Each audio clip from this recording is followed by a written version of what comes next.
Bueno, estoy tan contento de poder revivar el podcast Pan Partido.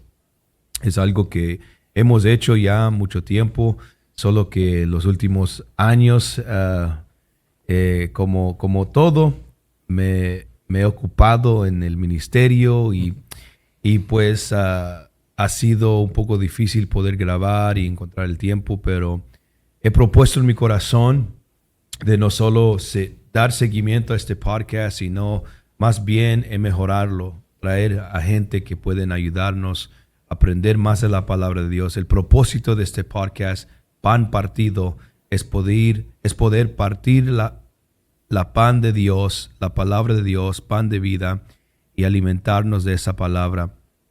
Antes de comenzar, quiero hacer una breve comercial. Si usted vive en Houston o en Rosenberg o en los Woodlands, usted necesita hacerle el favor de ir y conseguirle un café por una compañía buenísima que se llama First Cup Coffee.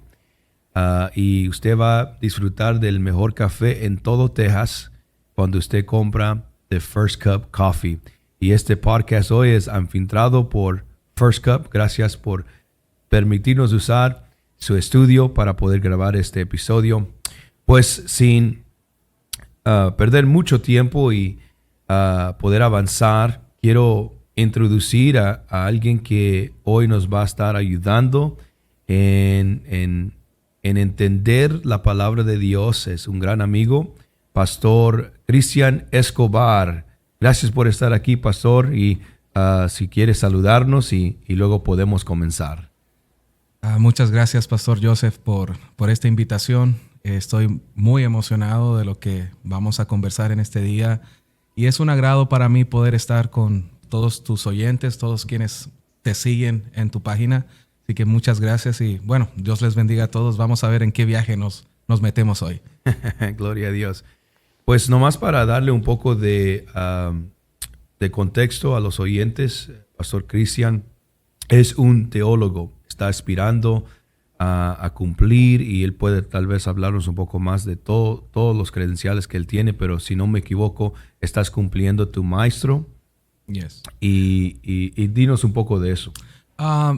Hace aproximadamente unos 8 años comenzó este viaje de poder comprender un poco más acerca de Dios, básicamente estudiar teología. Sí. Vengo de un país y de un lugar donde hay muchos buenos maestros, pero la mayoría de ellos no comparten nuestro dogma. Okay. Influenciado por mi padre y quien también es Pastor Johnny Escobar, y también por mi maestro, el doctor Pedro Páez, en teología. Influenciado por ellos fue que tomé la decisión de comenzar a estudiar a profundidad las Escrituras, porque escasean teólogos del nombre. Okay. Comencé en el Instituto Bíblico Superior de Chile, el IBICH. También estuve en la Trinity Bible University también de Chile, y en el YET también, tomando cursos de idiomas, módulos de hebreo, griego, y así ya hoy día estamos sacando nuestra maestría y estudiando ciencia bíblica también, lo que es todo el aparato crítico, el origen de las palabras, el contexto y todo eso. Así que ya son unos buenos años sin parar estudiando, pero siempre con el propósito de que la iglesia del nombre podamos tener un mayor sustento a la hora de debatir, a la hora de hacer apologética. Eso es defender la fe. Apologética, defender sí. La fe, defender las creencias, porque tenemos más que está en nuestro favor que está en contra de nosotros. Claro que sí. Algo que estoy oyendo, y tú y yo ya lo hemos hablado, es que estudiaste bajo muchos teólogos trinitarios. Sí. Pero tus creencias no se han cambiado. Para nada. No te han convencido de su dogma, de su doctrina o de sus creencias, de los credos. Y eso es muy interesante y de eso vamos a hablar. Yeah. Porque hay una gran necesidad y ya lo hemos hablado tú y yo en privado, pero lo vamos a hablar hoy aquí en este podcast. Hay una gran necesidad por el estudio y el amor de la palabra de Dios. Estamos viviendo en un tiempo donde la gente desea vivir una vida superficial. Claro. Y con el deseo de vivir una vida superficial, el cristianismo ha bajado el estándar del conocimiento de la palabra de Dios, y ya no estamos predicando de forma o tipo de exposición, sino ahora nuestros mensajes son más de inspiración, de emoción, de sensación, y nos hemos alejado un poco de lo que es entendiendo el texto y poder expositar y dividir correctamente las escrituras, línea sobre línea, precepto sobre precepto y cosas así. Es muy, muy grave de que nace en nosotros, como la juventud, un deseo de aprender la palabra de Dios. Por eso quise invitar a Pastor Escobar para poder compartir esto, y tenemos ya unas cosas preparadas para poder hablar. Y la primera cosa que queríamos hablar y preguntar es, ¿qué es teología? Bueno, teología es una palabra compuesta. Es una palabra griega que se compone de dos palabras, teos y logía, que viene de la palabra logos. Teos es Dios, básicamente. Yeah. Y logos es razonamiento, conocimiento, pero también discurso, palabra. El contexto etimológico de la palabra teología es el conocimiento de Dios, básicamente. Ahora sí tenemos que comprender de que la palabra teología no nace como un concepto solo de entender al Dios de Israel, sino que nace con el concepto de entender la divinidad en general. Vamos a comprender de que los helenistas o griegos eran politeístas, o había muchísimos dioses con ellos o para ellos. Pero a través del transcurso de la historia, Roma adoptó el cristianismo como su religión oficial, lo sabemos, el 315 después de Cristo. La teología comenzó a hacer un estudio cada vez más dirigido hacia el Dios del cristianismo. Yeah. Hoy día podemos comprender que teología es el estudio de nuestro Dios. Yeah. No tenemos que asustarnos con la palabra teología. El pueblo pentecostal siempre ha sido un pueblo que ama la Escritura, pero el problema de amar la Escritura a veces es reducir la Escritura a una traducción. Y la Escritura no se reduce a una traducción. La Escritura se reduce a lo que es. Y la teología se reduce a lo que es el conocimiento de Dios. Yeah. Y algo para que el oyente entiende es que hay una gran diferencia entre teología y doctrina, ¿verdad? Y doctrina son conceptos bíblicos que para nosotros son las líneas, son las normas, son las creencias por la cual vivimos y entendemos que debemos obedecer y seguir. Doctrinas apostólicas, doctrinas pentecostales, doctrinas más bien bíblicas. Claro que sí. Pero la diferencia entre doctrina y teología es que teología tiene que ver con Dios, la deidad de Dios, quién es Dios, y no Dios para nosotros, Dios para todos. Correcto. Es entender la naturaleza de Dios, la aplicación práctica de quién es Dios. La doctrina, hoy en día está lleno de doctrinas. Cada semana aparece una doctrina nueva que no tiene que ver con dogma, porque también el dogma es entender qué es el dogma y la doctrina. Nosotros tenemos un dogma, nosotros digo tú y yo, y probablemente la mayoría de quienes te escuchen, tienen un dogma unicitario. Nosotros creemos en un Dios único, unigénito, único en su género. Un Dios que se manifestó en carne, un Dios que habitó con Israel, desde el desierto, pasó por la monarquía hebrea, luego se manifestó en carne, habitó con nosotros, entre nosotros, y ahí el verso 14 de Juan 1, que todos lo deben conocer, y el verbo se hizo carne y habitó entre nosotros. La palabra habitó es en griego, es kenosen, que viene de skeno, que es básicamente se hizo tabernáculo en nosotros. Eso nos ayuda a entender un poquito que el mismo del tabernáculo del desierto con Israel, el mismo del templo de Salomón, es el mismo que se hizo hombre y se tabernaculizó en medio de nosotros.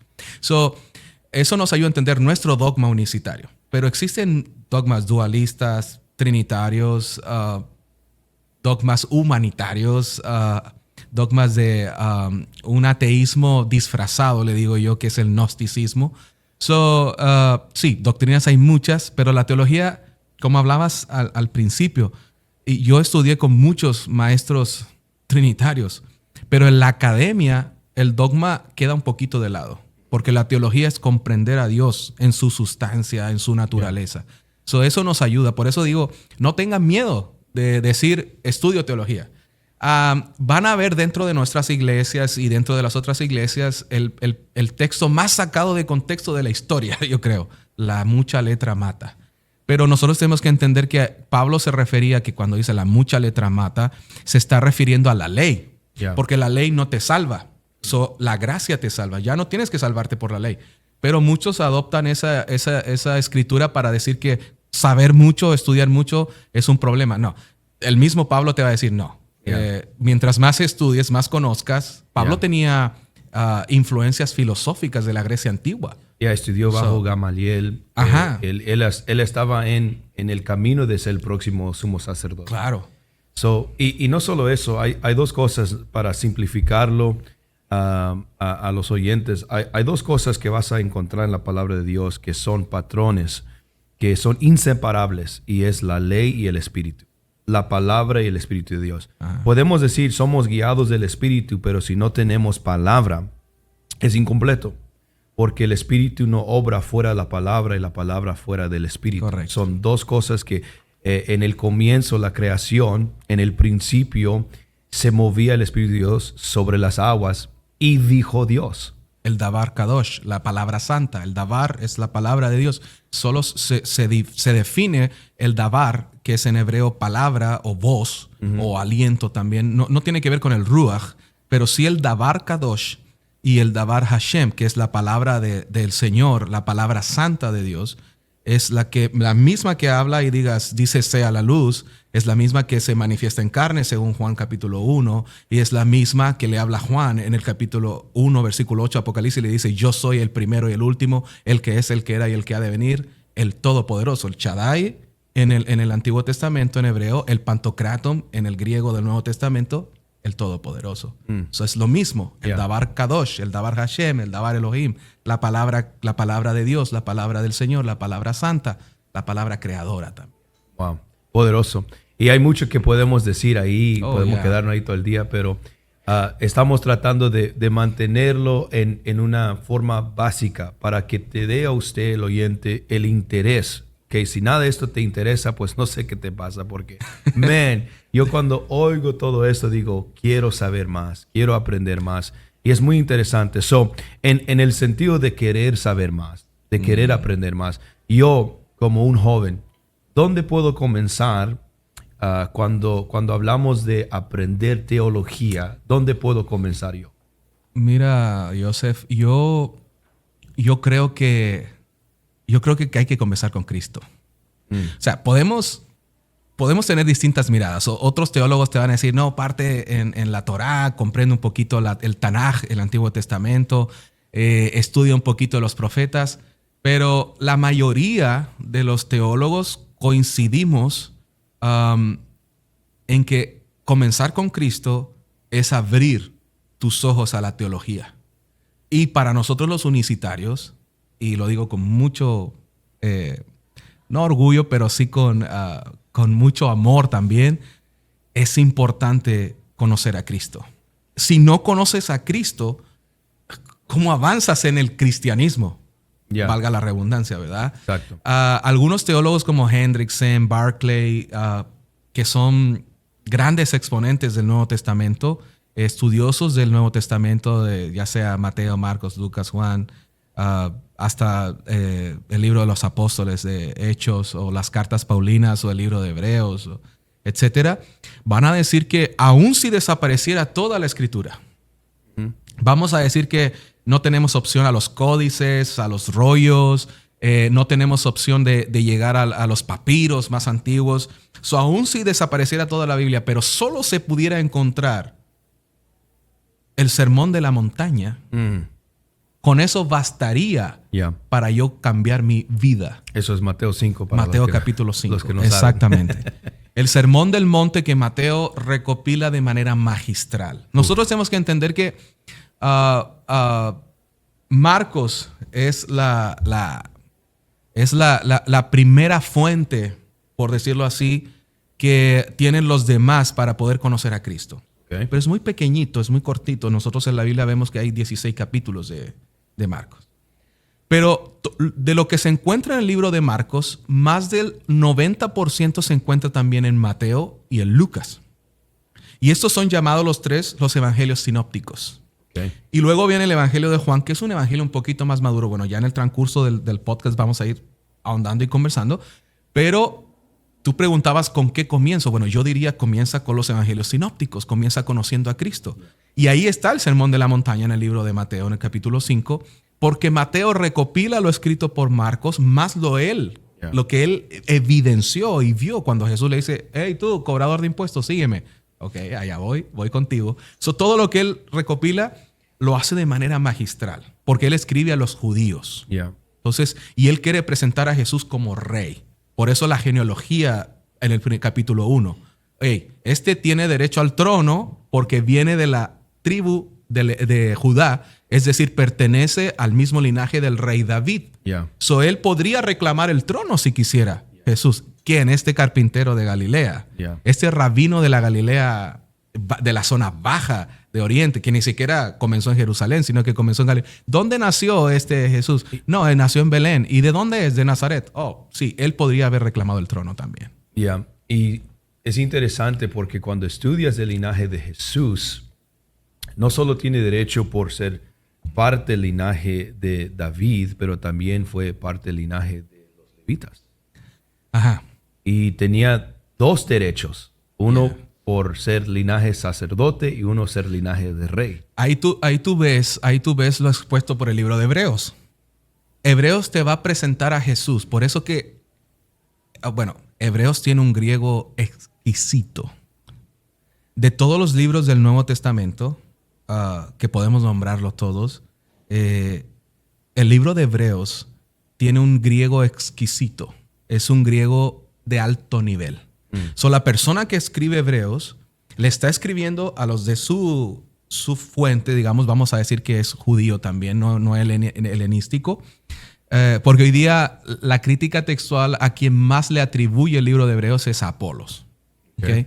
Apolos no solamente tenía conocimiento de la ley, sino que también tenía él creció en Alejandría, tenía un conocimiento del griego más avanzado que incluso el apóstol Pablo.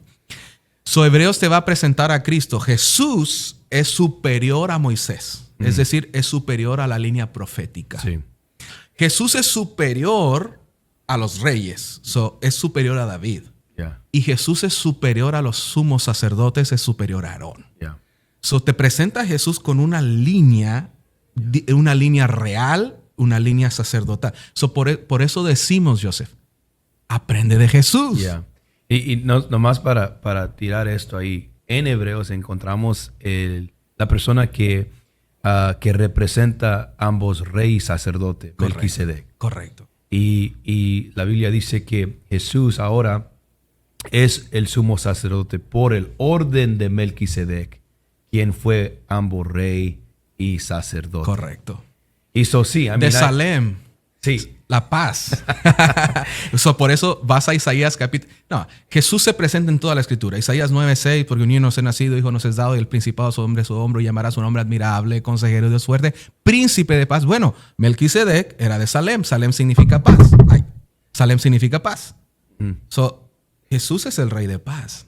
No, entiendes a Cristo, entiendes muchas cosas más. Y comenzando con Cristo, comenzando con el Sermón del Monte, que para nosotros debe ser como cada país tiene su constitución, tiene sus artículos de fe o de sus leyes. Y para el cristiano, nuestros artículos de fe y nuestra constitución del cristiano es Mateo 5.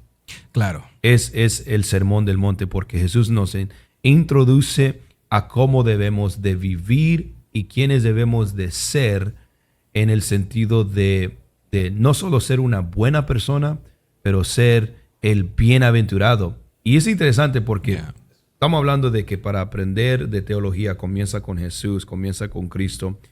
Él habla de la bienaventurado, pues el bienaventurado se habla en Salmos 1. Correcto. Bienaventurado el varón que no se sentó en silla de escarnecedores, bienaventurado. Sí, quien persigue la ley, etcétera. Su deleite está en la ley. En su ley delita de día y de noche. ¿Verdad? Y será como un árbol plantado junto a corrientes de ríos. Exacto. Y vemos tipos y sombras dentro del Antiguo Testamento, y luego vemos la afirmación en el Nuevo Testamento de Jesús. Y toda la Biblia, cuando tú lo lees por los lentes de Jesús, de ver y encontrar y descubrir a Jesús, vas a ver a Jesús dentro en forma de sombra y tipo dentro del Antiguo Testamento. Siempre Jesús es el cumplimiento. Yeah. Cristo es el eje central. Es el cumplimiento de lo profetizado anteriormente. Es el cumplimiento de lo que aún después vendría. Entender a Jesús es difícil. No estoy diciendo que van a poder entender todos los misterios de Cristo, pero conocer a Cristo te abre el lente de la Escritura, porque Él es la palabra encarnada. Él decía, por ejemplo, oísteis que fue dicho, pero yo os digo. Cuando ellos escuchaban, oísteis que fue dicho, o sea, ¿está poniéndolo en duda? O está contradictorio. ¿Qué clase de rabino es este? Por eso generó tanta contradicción en el siglo I. Muchos le seguían, pero otros, al solamente escuchar su discurso inicial, no, este hombre no está bien. Pero aún sus enemigos pudieron decir, nunca ha hablado hombre como este. Jesús es el cumplimiento de todo lo ofrecido o de todo lo prometido en el Antiguo Testamento.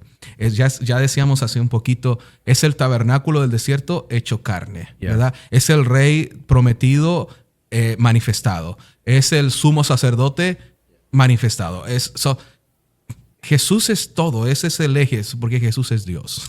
Es la teos. Y hay una creencia y no quiero desviarme mucho, pero sí quiero decirlo, que nos nombran y nos acusan como, uno, legalistas, pero dos, como Jesús únicos. Jesús solos. Los Jesús solos, ¿verdad? Y la realidad es que no somos Jesús solo, somos Jesús todo. Porque todo está en Él. El cumplimiento de la ley, el cumplimiento de la profecía. Una de las historias que me interesa más de Jesús, que no se habla mucho, es el monte de transfiguración. Porque sube el monte y ¿quién aparece? Elías, que representa profecía, y Moisés, que representa la ley. ¿Y quién es Jesús? El cumplimiento de ambos, profecía y ley. Claro que sí. No, Jesús, el Cristo, no es un podcast de unicidad hoy, ¿verdad? Pero cuando logras ver a Jesús en toda la historia de la Escritura, es que, ¿cómo dudas? ¿Cómo dudas? Entonces, unos fans vinieron a ver qué está pasando. Estaban oyendo de la unicidad. Estaban oyendo de la unicidad. Queremos saber más. Quiero conocer esto. Cuando Jesús lleva a Pedro, Jacobo y Juan al monte de la transfiguración, lo que hace es en el fondo decir, bueno, ustedes van a ser testigos oculares de quién soy, de lo que puedo hacer. Siempre yo me he imaginado esta situación como, Cristo cambia su apariencia, se transfigura, es algo como, ¿qué está pasando aquí? Y aparecen Moisés y Elías. Entonces, es el cumplimiento de que yo soy más que la ley. Juan capítulo 8. Es decir, la discusión de Jesús con los fariseos es, antes de Moisés, yo ya existía. Antes de Abraham, yo ya estaba. Ellos vieron mi día y se alegraron. So, ¿qué podemos discutir?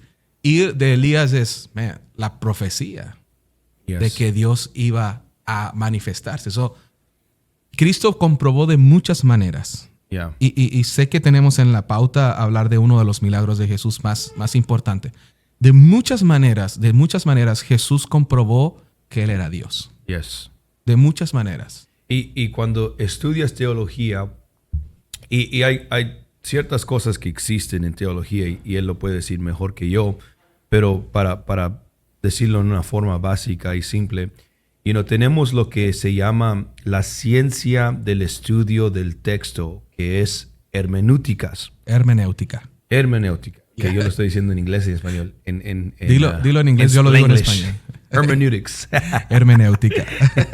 So, cuando estudiamos hermeneutics, cuando vemos el estudio de la palabra de Dios, a veces podemos ver que en comentarios bíblicos o teólogos que representan las creencias trinitarias, a veces se puede ver en esos estudios, se puede ver su dogma, se puede ver ellos están superimponiendo sus ideas dentro del texto. Pero cuando tú estudias el texto sin preferencia, solo verlo por lo que es, no hay por qué defender la unicidad de Dios, porque el texto se defiende a ella misma.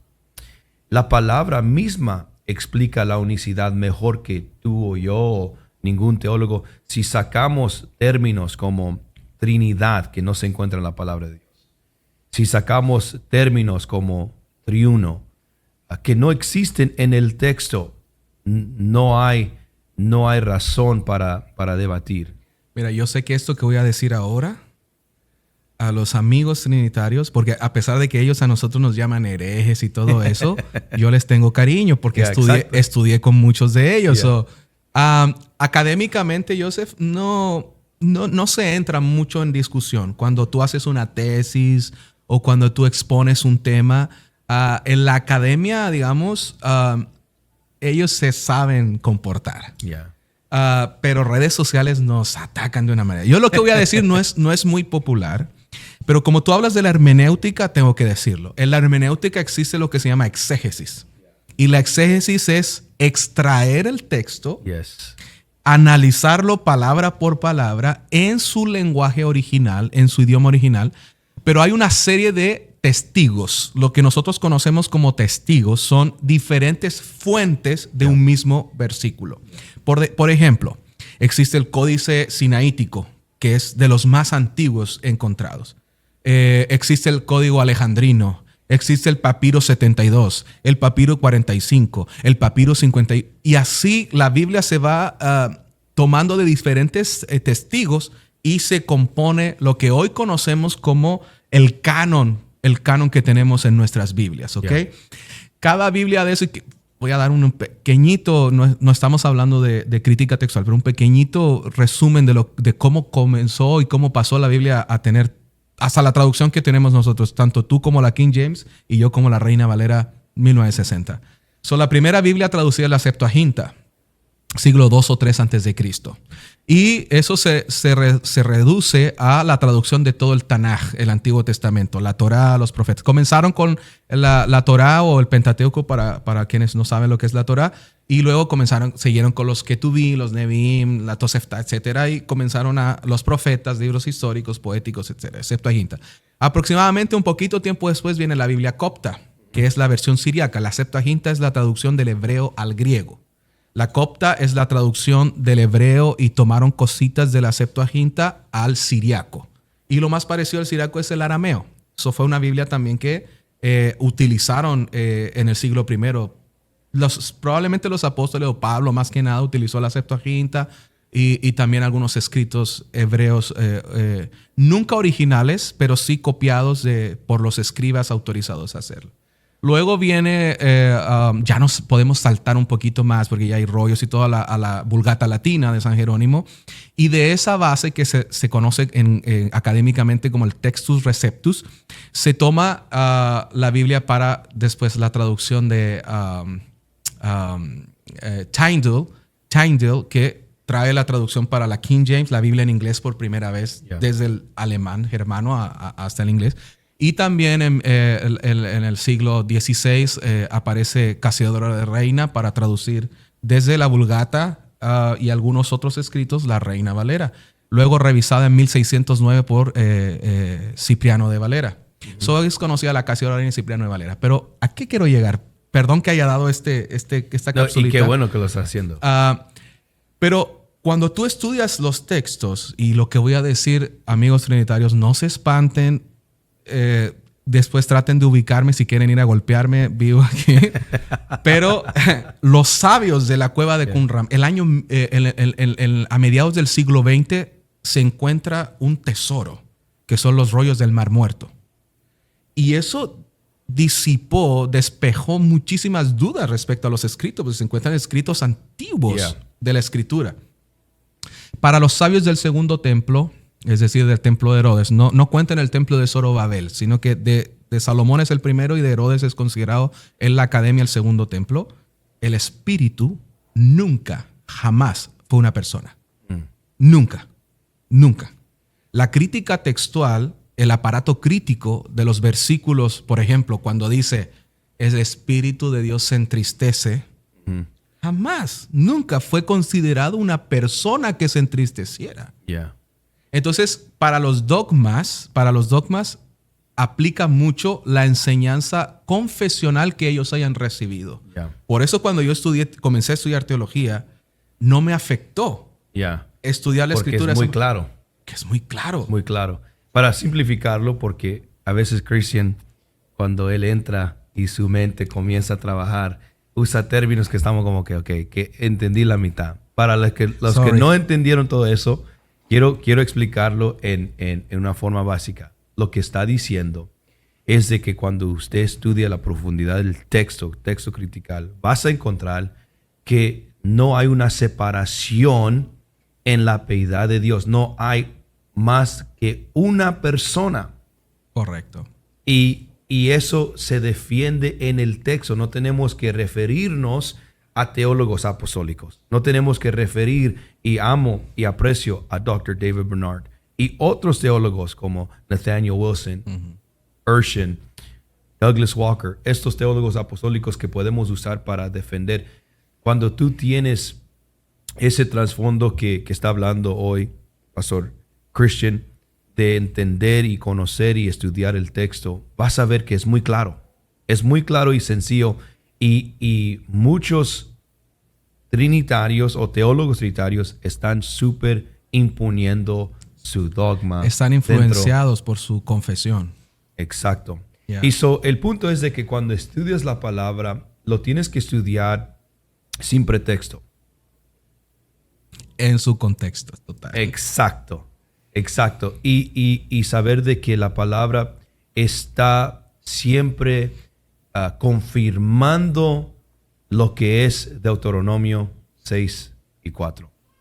El Shema. El Shema Israel. Shema Israel, Adoshem Eloheinu, Adoshem Echad.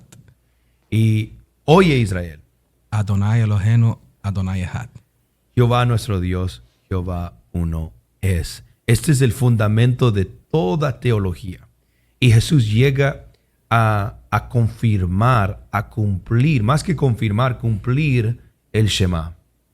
Y cuando estudies a Jesús, cuando estudies el sermón del monte, cuando ves que Jesús es más que otra persona en la piedad de Dios. Él es la persona. Él es no uno de los hijos, Él es el Hijo de Dios. Él es el Cristo. ¿Qué es el Cristo? El Cristo, Apocalipsis lo dice muy bien, es el Cordero inmolado por los pecados. ¿Por qué? Porque muchas veces los universitarios se preguntan, ¿pero por qué aquí dice hijo? ¿Por qué aquí dice esto? Miren, piensen ustedes que la obra de redención fue tan grande, la obra redentora fue tan única que separó la historia. Nosotros hablamos antes de Cristo y después de Cristo. Eso fue tan importante la obra redentora que los apóstoles la mencionaban constantemente llamando a Jesús el Hijo. ¿Cómo tú entiendes Apocalipsis cuando habla del Cordero está hablando el escritor de Apocalipsis, que la mayoría de la crítica conservadora dice que fue el apóstol Juan. Podemos discutir eso un poquito algún día. Otros tenemos otros enfoques, pero viene de la influencia de Juan, sí, de todas maneras, mostrando al Cordero. Mostrando al Cordero por la obra redentora del Cordero. Eso era tan importante que para las iglesias, porque otra cosa que hay que entender cuando uno estudia teología es, número 1, ¿quién escribe? Número 2, ¿a quién escribe? Número 3, ¿en qué contexto escribe? Y número 4, ¿por qué escribe? Yeah. Apocalipsis es para 7 iglesias de Asia. ¿Okay? Ellos iban a recibir este texto. Ellos eran los primeros receptores del texto de Apocalipsis, con un lenguaje apocalíptico. Es un lenguaje muy conocido para los hebreos, los judíos, y dentro de los primeros 3 siglos antes de Cristo y el primer siglo. La apocalíptica es un tipo de lenguaje. Y Apocalipsis tiene 2 tipos de lenguaje. Epistolar, del 1 al 4, y apocalíptico, del 4 al 22. Entonces, cuando él escribe y muestra al Cordero, es porque él quería señalar a las 7 iglesias: no olviden el sacrificio de Cristo en la cruz. No olviden por qué ustedes están ahí. Yeah. Hay muchas cosas. Estamos hablando mucho de unicidad, pero claro, es la base de nuestro dogma. Yeah. Y cuando estás hablando de teología, ¿quién es Dios? Es Jesús. Jesús es Dios. Y eso es difícil de no hablar de Jesús cuando hablas de teología, porque Él es la encarnación de Dios. Ahora, algo que queríamos, y ya diste una referencia a esto, pero hablaste de comenzar con Jesús, comenzar con los evangelios sinópticos. Sinópticos, sí. Habla de eso un poco. Bueno, los evangelios sinópticos, como mencionamos, son Mateo, Marcos y Lucas. Y sinópticos es una palabra griega. De ahí viene sinopsis también. Cuando uno ve una película, una movie, bueno, los que hablan español decimos sinopsis, que es ver un pedacito de algo. Necesitas ir juntando cada teaser, es en inglés, ¿verdad? Cuando hay como adelantos de una película, de una movie o algo. Teaser, yeah, teaser. Right? Vas trailer. Vas viendo uno, otro, y vas haciéndote una idea de qué se va a tratar la película completamente. Bueno, de esa misma origen, sinopsis, viene sinópticos. Lo que se quiere decir aquí, la academia, es que tienes que estudiar los 3 juntos. Porque uno a otro responden las preguntas que te haces de uno, te las responde el otro. Voy a explicar tratar de 1 minuto explicar qué es estos 3. El más antiguo de ellos es el libro de Marcos. El libro de Marcos, según la crítica textual, y van a escuchar mucho que voy a decir la palabra crítica textual, porque es lo que durante años, siglos, sabios y teólogos más que nosotros dedicaron vida, sudor, lágrimas, sangre, por lo que hoy fácilmente podemos encontrar aquí. Yeah. Okay? Nunca pierdan eso de su mente. Antes de criticar una línea teológica, piensen en que esa línea teológica tuvo sangre, sudor y lágrimas. Un paréntesis. Marcos es el más antiguo, según la crítica textual. Y luego viene Mateo y Lucas. Pero del 90% que está en Marcos, aparece en Mateo y Lucas. Solo que los 3 lo explican de una manera distinta, según su propia mirada. Lucas es un investigador. Lucas le dice a Teófilo: esto es lo que yo he investigado, porque hay muchos que hablan de Jesús, dice. Hay muchos que están escribiendo acerca de esto, pero yo he investigado esto de una manera, el primer teólogo, por decirlo de alguna manera, Lucas, de todas maneras. Comienza a estudiar e investigar de... Mateo lo cuenta desde su lente, porque él estuvo ahí la mayor parte del tiempo, pero Lucas aparece mucho después. Marcos es lo que consideramos la fuente primaria. Luego Mateo y Lucas toman de Marcos lo escrito y lo llevan a su propio planteamiento. Mateo, por ejemplo, quiere presentar a Jesús como rey. Y Jesús se va a presentar como el Moisés del Nuevo Testamento, el libertador del Nuevo Testamento. Marcos escribe más bien a los griegos, tiene un pensamiento un poquito más gentil, pero específicamente a los romanos y a los griegos. Marcos quiere presentar a Jesús como el maestro de la enseñanza. Solo que Jesús enseña la sabiduría para ellos. Y Lucas está escribiendo un poquito a la iglesia. Me tardé más de un minuto, ¿verdad? Lucas, No, estás bien. Lucas está hablando a la iglesia, al gentilicio. Ahora, ojo, el gentil del siglo I no es como nosotros llamamos la palabra gentil ahora. Yeah. El gentil del siglo I era alguien absolutamente despreciado por el pueblo hebreo. Pero Lucas explica un poquito y lo que quiere es, y da a conocer, por ejemplo, a Jesús como el Señor de los milagros, el Señor sanador. ¿Por qué? Porque Lucas era médico. Yeah. So, Lucas tiene, por ejemplo, detalles, ¿verdad? Vamos a ver que los otros evangelios hablan de la suegra de Pedro cuando estaba enferma. Yeah. Pero Lucas se da un ojo clínico. Yes. So, él dice, ella tenía una gran fiebre, que no dicen los otros. Porque Lucas como médico, ¿verdad? Que esto está súper comprobado, porque muchos antiguamente decían, no, es que él era doctor en teología, no médico. No, él era médico. Yeah. Médico de curar enfermos. So, él se preocupa. Por ejemplo, la mujer del flujo de sangre, etcétera. Él explica ciertos relatos desde un punto de vista médico, pero también teológico. So, cuando tú lees los tres evangelios juntos, te haces una idea completa de las vivencias de Jesús.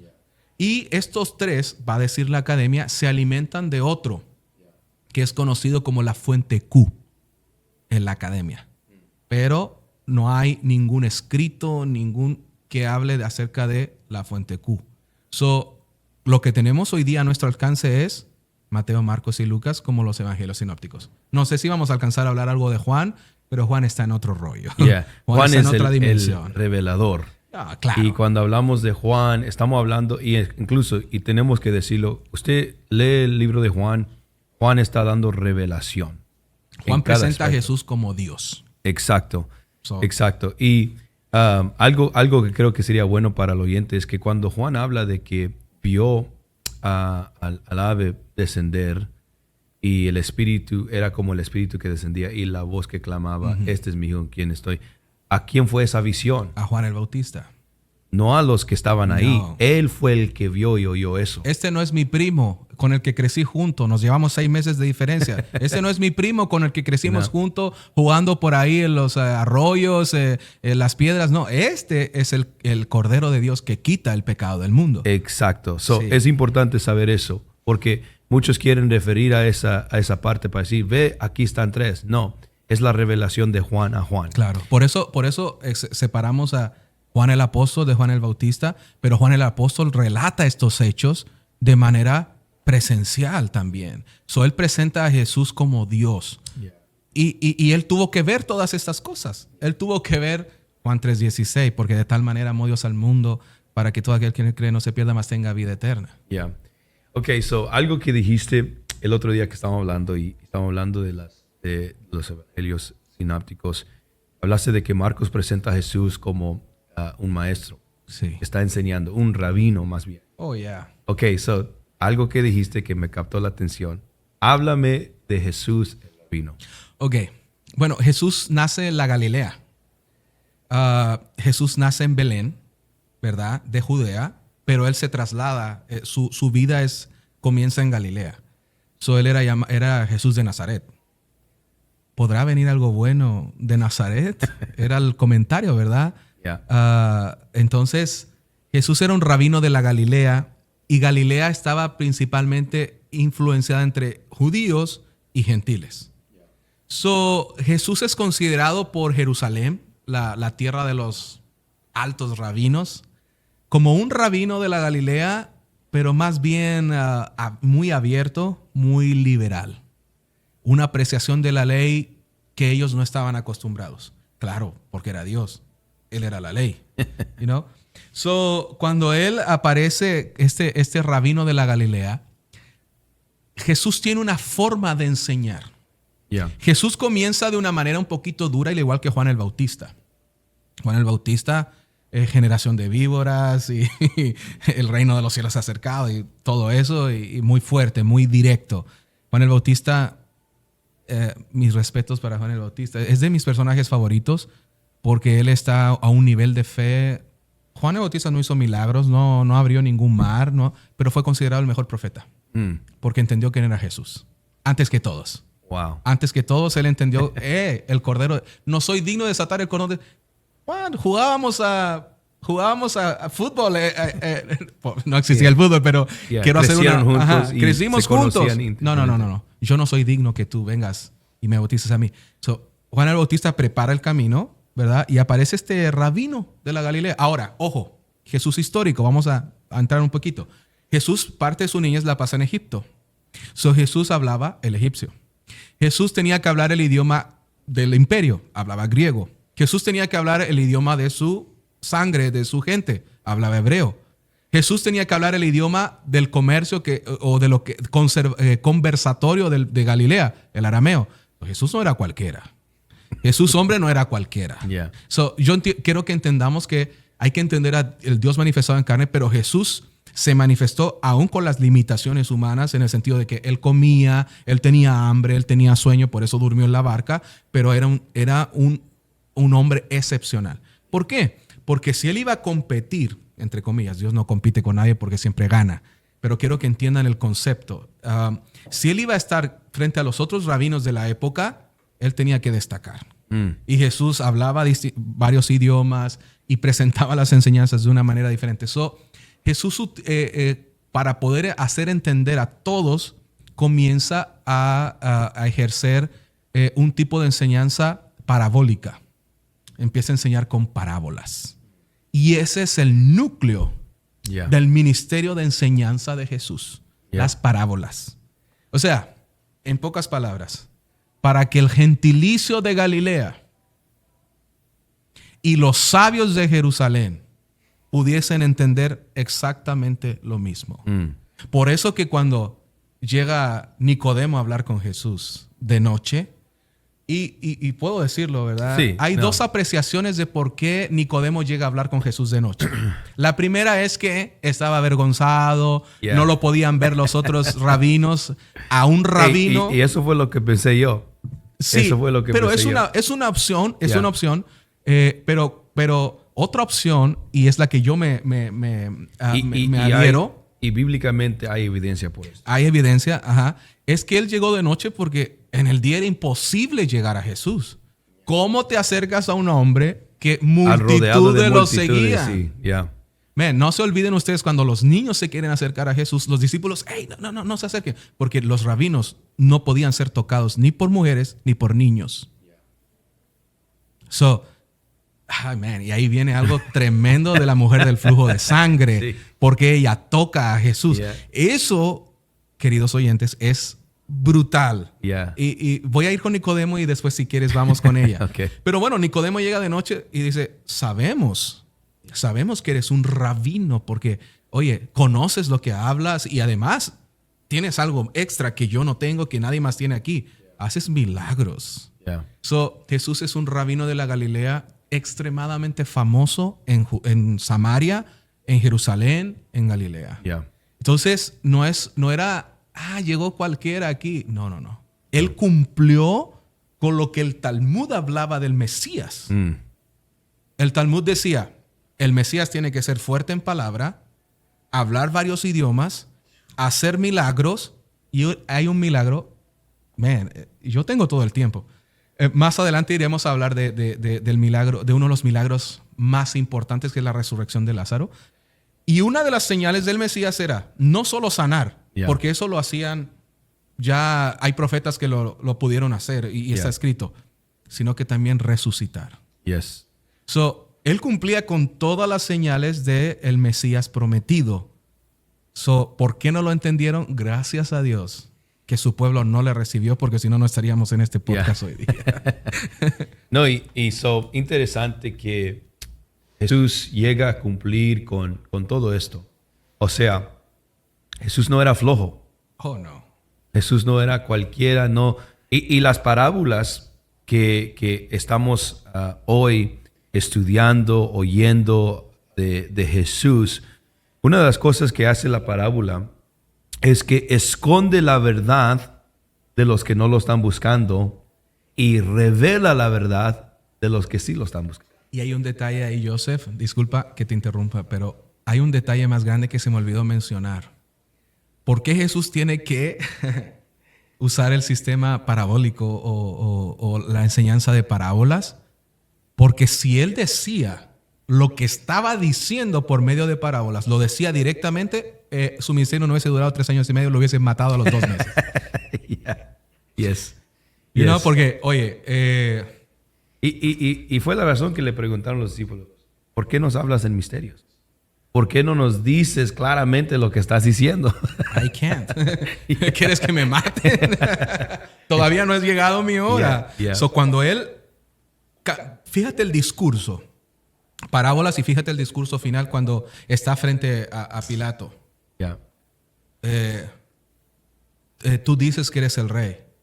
Tú lo dices. Yeah. No, ya no tenía nada que perder. Yeah. Ya estaba listo. Yeah.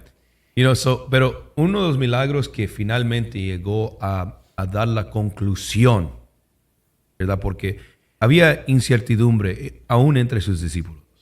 Okay. ¿Es el Mesías? ¿No es el Mesías? Sabemos que es un rabino, sabemos que tiene los atributos del Mesías, pero la conclusión fue en el milagro, creo que fue el último milagro público que hizo, y fue la resurrección de Lázaro.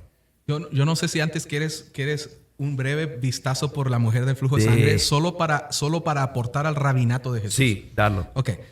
Bueno, Jesús va a Genezaret.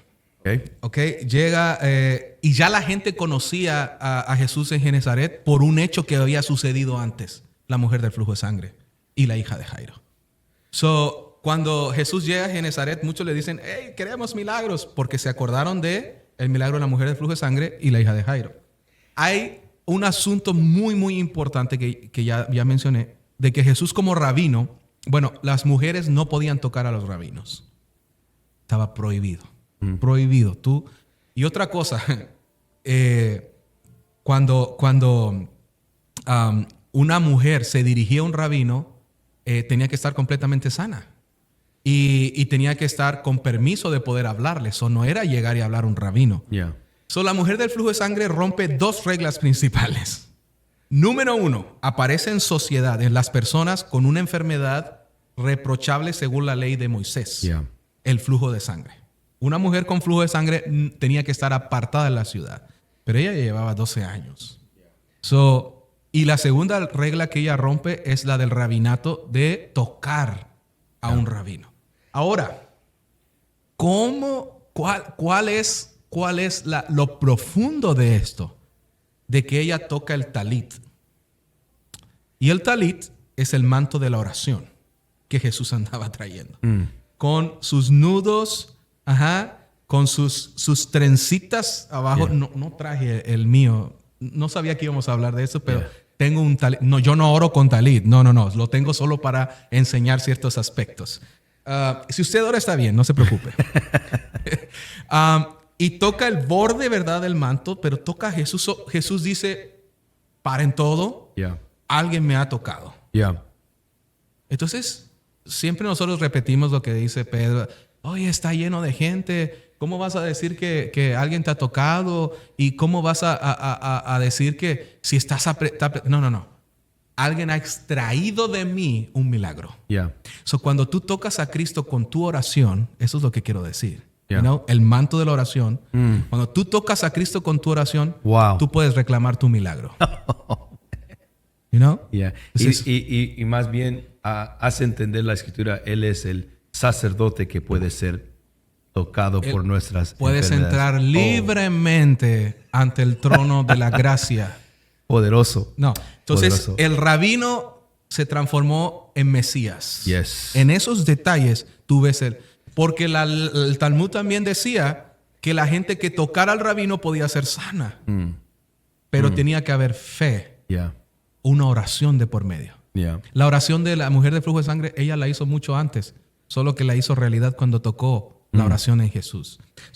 Son algunos aspectos del rabinato de Jesús que tenemos que entender. ¿Cómo entiendes esto? ¿Cómo entiendes de que el rabino no podía ser tocado?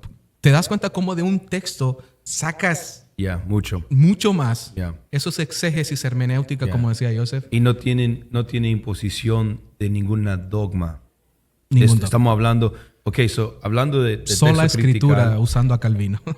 hablando del texto critical, el Nuevo Testamento es el cual va a haber mucho debate, pero nadie está debatiendo contra el Antiguo Testamento porque viene del Septuagint. De la Septuaginta. Y eso es indiscutible. Todos están de acuerdo que es el original. Ajá.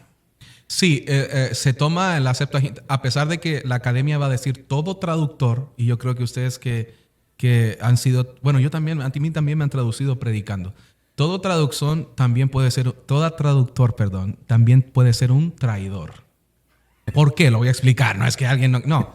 Pero me traicionaste. Me traicionaste. Te va a pasar, me ha pasado a mí que algo de inglés entiendo en este tiempo aquí, que estoy predicando en español, la persona que me está traduciendo no dice fielmente lo que yo dije en español. You know what I'm saying? Usa su propio entendimiento de la palabra. Para expresarlo en una traducción. Yo lo he hecho. Eso es la escritura. Eres un traicionero. No. Eso es la escritura, Joseph, es un problema. Yo recomiendo a los muchachos que te están escuchando, las muchachas, los jóvenes o cualquiera que nos esté escuchando, cuidado con las traducciones. Exacto. Porque la traducción es inspirada por Dios, pero finalmente es la copia o la pluma del traductor. La Septuaginta lo que hace, ¿por qué se llama Septuaginta? Porque la historia dice que son 70 sabios los que durante 70 años traducen los textos hebreos al texto griego. Pero, por ejemplo, ahí vamos a encontrar un problemita. El ruach. ¿Cómo se traduce en griego? Neuma. ¿Verdad? El ruach en hebreo es voz, aliento, espíritu, fantasma, etc. Y en neuma, exactamente lo mismo, solamente que en neuma no se le atribuye a Dios. Solo es una palabra utilizada. Y el ruach kadosh sí se le atribuye a Dios. Entonces, ojo con las traducciones. ¿Por qué? Porque neumatología. Si tú vas al doctor, quiero que neumatología en inglés. Neumatología me revise los pulmones. Estamos hablando de aire, no de la fuerza divina. Mucho cuidado con las traducciones. Y la razón es porque cuando ya estás usando traducciones que están quitando del texto, no están siendo fiel al texto. Esa es la palabra, fieles. No están siendo fiel al texto. Entonces estás imponiendo, como por ejemplo, neuma, como no se refiere a Dios, puede referirse a otra persona, otra identidad. O tan groseros como... No, el chileno me va a entender, no estoy hablando de algo malo. Son groseros. No, pero traducciones tan... Sí te van a apedrear después de... I don't know. Pero tan invasivas como introducir textos que los originales no tienen. Exacto. No estamos hablando de crítica textual. Bueno, estamos hablando de todo. Pero hay versículos como Juan capítulo 5, versículo 4, que no existen en los textos originales. Ahora, ¿vamos a crucificar a ese traductor que puso ese texto? No, porque él lo que quería era enseñar un poquito del contexto de por qué se decía eso. Estoy hablando de cada tiempo en tiempo venía un ángel y movía las aguas del pozo y el primero en entrar era sanado. Señoras y señores, eso es un mito y una leyenda del folclore judío. Eso no existe. ¡Charán! Pero fue puesto en las traducciones posteriores. De hecho, aparece en la Vulgata porque se quería entender de que había gente que seguía creyendo que los ángeles sanaban. Eso es parte de la cultura judía del cautiverio. Pero no existe. Pero esos son algunos asuntos que uno va comprendiendo cuando vas a los textos originales. No se espanten, es muy fácil llegar a los textos originales hoy día. ¿Cómo? Si usan internet para todo, pueden llegar a los rollos del Mar Muerto, a los escritos de Qumran. Y siempre yo recomiendo, bueno, si no saben leer griego o hebreo, usen varias versiones de la escritura. Y así se van a hacer una idea de lo que el texto quería decir. Y eso es muy saludable. ¿Por qué? Porque si tú nomás dependes de una traducción, vas a encajarte al intento de esa traducción. Pero si tú comparas las traducciones entre ellas mismas, vas a ver cuáles han sido fiel y cuáles han desviado el texto. Pues regresando a la tema, porque nos perdimos ahí un poco, pero regresando a la tema, estamos hablando de Jesús el Rabino, que ahora está llegando al cumplimiento de su propósito y es mostrar que Él es el Mesías. Correcto. Y en mostrar esto, hace su último milagro público y es la resurrección. Yeah. Háblanos de eso. Bueno, voy a corregir un poquito porque el último milagro de Jesús, pero no público, tienes toda la razón, fue ponerle la oreja a Malco. Pero eso fue en privado. Claro. Pero sí, este milagro, pero ese es el más grande. Yo creo es el más notable. Difícil de hacer. No estoy diciendo que nosotros digamos, ¿qué milagro eliges? No, este no, porque está muy difícil. Para Jesús no hay nada imposible. Pero sí el relato es brutal. Es decidor, es aclarador de quién es Jesús. Jesús estaba con sus discípulos predicando y llegan unos enviados por Marta y María. Nuestro hermano está enfermo. Queremos ver qué puedes hacer. Hemos oído y te hemos visto que tú puedes sanar enfermos y has hecho otras cositas como la hija de Jairo que llevaba unos minutos muerta y tú pudiste levantarla. ¿Qué puedes hacer por nosotros? Jesús se dice, ok, qué bueno. Me voy a quedar 2 días más aquí. Es tu amigo. Mira, solamente 2 personas son llamadas en la Biblia amigos de Jesús. Abraham y Lázaro. Y yo sé que a lo mejor varios han escuchado esta frase, pero a mí me encanta repetirla y decirla porque más que todos los títulos, ser amigo de Jesús, yo creo que marca un antes y un después. Lázaro no era apóstol, no se habla casi nada. Es más, Lázaro no habla él nada en la escritura. Habla Marta, habla María, pero él era amigo de Jesús. Es un poquito, ¿cómo decirlo? Un poquito, estoy en Bethesda, la casa de la misericordia, y eso basta. Bethesda significa casa de misericordia. Eso basta. Lázaro sabía dónde estaba y sabía quién iba a ir por él. El asunto es que Jesús decide quedarse dos días más. Entonces, esto es ilógico. Jesús parte camino allá y le dice, no, ya. Oye, ya murió. Vamos a esperar un poco más. Oh, no, necesito esperar 2 días más aquí. No. Oye, Lázaro ya está muerto. Marta y María le dicen, si tú hubieses estado aquí, las 2 se lo dicen. Si tú hubieses estado aquí, mi hermano no habría muerto. Existe una esperanza. Y Jesús dice en el verso 25 del capítulo 11, dice, el que cree en mí, aunque esté muerto, vivirá. Juan 11 nos muestra esta historia. Entonces ellos dicen, sí, no, y nosotros sabemos que Lázaro va a resucitar en el día postrero. Aquí nosotros vamos a encontrar que en esta historia de Lázaro, el relato de Lázaro, nos muestra un Jesús muy relajado. Un Jesús muy...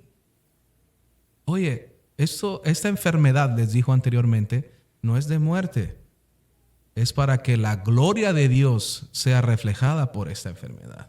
Entonces Jesús tenía claro lo que iba a hacer desde el principio. Ahora bien, un punto importante que tomar de este relato, de este milagro es, bueno, Jesús llega, le dicen, hey, ya huele mal. Han pasado 4 días de que él está muerto. Un detalle a entender aquí. La tradición judía decía que el cuerpo, después de 3 días, era imposible que volviera el espíritu. Porque para ellos el espíritu abandonaba el cuerpo desde los 3 días y andaba rodando por ahí. Esa es la cultura judía. No es que sea verdad, solo estoy hablando del contexto histórico. Pero ya después del 3er día, no, ya sí. Por eso Marta le dice, sí, yo sé, pero en la resurrección posterior. Porque ahora, aún para ti, Jesús, sería imposible. Lo que sí decía la tradición es que 3 días el cuerpo no puede resucitar, y si pasaban estos 3 días, solamente Dios podía hacer que ese cuerpo volviera a la vida. So, María, Marta, sus discípulos incluso, y ojo que ahí estaba Pedro, el que recibió la revelación de esto no es carne ni sangre, bla, bla, bla.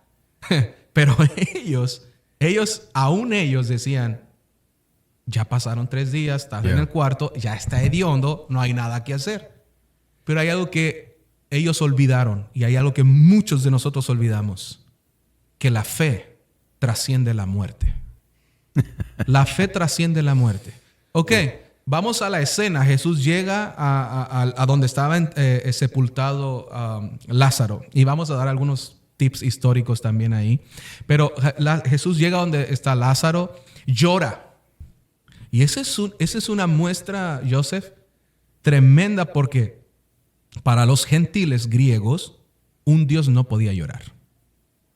Entonces, cuando ven a Jesús llorar, yo creo que todos dijeron, no hay esperanza, no hay nada que hacer. Pero pronto después escuchamos la voz de Dios de manera potente y fuerte diciendo, Lázaro, sal fuera. Ok, de todos los que estaban ahí, el único que creyó que Jesús era Dios fue su amigo Lázaro. Estaba muerto. Y estaba muerto. Porque la fe trasciende la muerte y eso es lo que la gente no entiende. Por eso Jesús le dijo a Marta, el que cree, pisteuo en griego, pisteuo, el que cree aquí, ahora, en este instante, el que está creyendo en mí, básicamente, aunque esté muerto, vivirá. Solo que Jesús estaba diciendo a Marta, no importa que tú no creas, mija. María, no importa que tú no creas, tu hermano ya creyó. Entonces, el último pensamiento de Lázaro, sin decirlo la Biblia, tiene que haber sido, no importa lo que pase, yo sé que mi amigo va a venir por mí. Y su amigo fue por él. Entonces Jesús le dice, Lázaro, sal fuera.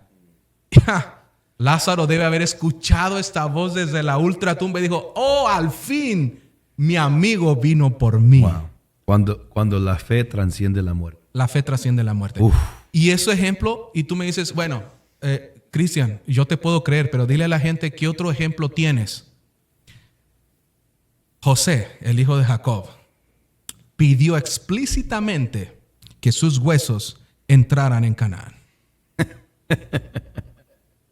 Porque él sabía que su fe trascendía la muerte. Va a decir eso es exquisito cuando estudias, vas al estudio talmúdico, que es un agregado de las tradiciones judías. Yo les recomiendo, lean todo lo que puedan, porque agarrarlo todo y agarrar lo bueno, escudriñando todo y agarrar lo bueno. Dice la tradición judía, Joseph, que Moisés se acercó a hablar con Faraón y le dijo, te tengo una petición más. Necesito el ataúd de quien fue visir, el virrey aquí en Egipto hace 380 años. What are you talking about? ¿Qué me dices? Sí, un hombre llamado José. Déjame y le pregunto a mis historiadores y sabios qué hicieron o dónde está enterrado él. Bueno, dice la tradición, ¿verdad? Que llegó Faraón y le dijo a Moisés, su cajita con sus huesos lo tiraron al Nilo. No hay forma de que lo puedas recuperar. Don't worry. Aarón, Miriam, debo ir a hacer una cosita al Nilo y vuelvo. Eso dice la tradición. Eso me encanta. ¿Y por qué esto puede ser verdad? Porque está comprobado que los huesos de José entraron a Canaán. Está comprobado. ¿Cómo? Nos lo dice. Pero que entraron. Sí. Dice la tradición que llega Moisés al Nilo y le habla al Nilo y le dice, Nilo, los huesos de José, entrégamelos ahora. La tradición dice que el Nilo se abrió en dos. Y ahí apareció la caja con los huesos de José y Moisés la tomó y recorrió los 40 años en el desierto y los huesos de José entraron ahí. La fe trasciende la muerte. Tú no sabes lo que una oración tuya puede hacer hoy. Tú estás orando por tus hijos, por tus nietos, Y aún aún en sin tu conocerlos. muerte. Pero cuando tú estés muerto, esa oración que tú hiciste hoy por tus nietos será la que se esté cumpliendo cuando ellos ya no te puedan Por ver. eso en Apocalipsis dice que hay vasos llenos de la Llenos. intercesión de los santos. Yeah. Wow. Ahí podemos... Man, es mucho, yo sé que es mucho a veces información, pero ahí tú puedes ver cómo Naamán, este gran general, tuvo que ir a sumergirse al Jordán. ¿Por qué no fue otro río? Si había muchos mejores ríos en Damasco y a los alrededores. ¿Por qué tuvo que ir al Jordán? Bueno, el Jordán en su interior tenía 12 piedras que había dejado Josué cuando cruzaron el Jordán para entrar a Canaán. Esas 12 piedras eran el testimonio de que el Dios de Israel había hecho cruzar a Israel no solo por el Mar Rojo, sino que también por el río Jordán. Cuando ellos cruzan, esas 12 piedras que estaban ahí daban testimonio del poder de Dios. Naamán, esas piedras hicieron que tu lepra fuera curada. Ese testimonio. Cristo se manifiesta en toda la escritura, Joseph. Ya. Pues, tenemos que hacer un parte 2. Creo que hemos cubrido tanto y animo al oyente hoy. Estudia. No tengas temor del estudio. La Biblia dice escudriñar las escrituras porque dan testimonio de mí. Y tenemos una gran responsabilidad de poder tomar esto que Dios nos ha dado, palabra de Dios, y presentarlo a un mundo que está hambriente. Pero ¿por qué? No lo saben. Pero tú y yo tenemos pan de vida. Yeah. Que va no solo darles y saciarlos por un momento, pero va, sostenerlos por toda la vida. Eso que dices tú, y es el nombre de tu podcast, right? Pan partido. Pan partido. Man, me hace pensar en una cosa. Yo sé que ya estamos finalizando. No, dale. Pero conoces la historia de Ruth y Noemí, ¿verdad? Oh, bro. Todos la conocemos. Ruth y Noemí se mueven a Moab. Porque en Belén ya no había que comer. Belén significa casa de pan. Siempre en hebreo es Bet Helen. Siempre que ustedes vean la palabra Bet, va a significar casa. Bet Helen, casa de pan. Betsaida, casa de gracia o misericordia, etc.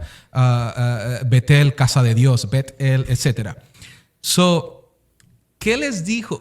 Número uno, ¿dónde nace Jesús? En Belén, en la casa del pan.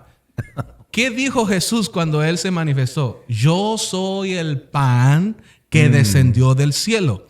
Otro detalle, ¿qué le dice Jesús a sus discípulos? ¿Dónde está Belén? En Jerusalén. Jerusalén en hebreo. ¿Dónde está? En Jerusalén. ¿Qué le dice Jesús a los discípulos? No se muevan de Jerusalén. Yo les tengo un consejo que dar, jóvenes. Nunca se muevan de Belén, de la casa del pan. Porque aunque hoy el pan escasee, ciertamente el pan vendrá. ¿Tardó unos años en venir? Claro que sí, pero volvió. Él es el pan que descendió del cielo. No, porque estás abriendo. Pero hablamos de, en el tabernáculo, la mesa de pan de proposición. Oh, tú quieres seguir. Se llamaba pan de proposición porque era la cara de su presencia en hebreo. ¿Sabes un detalle del pan de proposición que existe en la mesa de los panes en el lugar santo? Que había un detalle, que era un pan que en hebreo se llama pan honadado. ¿Sabes cuál es la característica del pan honadado? Tiene un agujero. No, hombre. Cristo es el pan que descendió del cielo, sus manos fueron agujeradas también. Todo se cumple en Cristo. Yeah. El pan honadado es Jesús. Yeah. Hasta el año 92, Joseph, no se sabía de qué tamaño eran los clavos. No se sabía hasta el año 92 de qué tamaño eran los clavos del siglo I. Hasta que el año 92, ¿cómo se llaman los que hacen?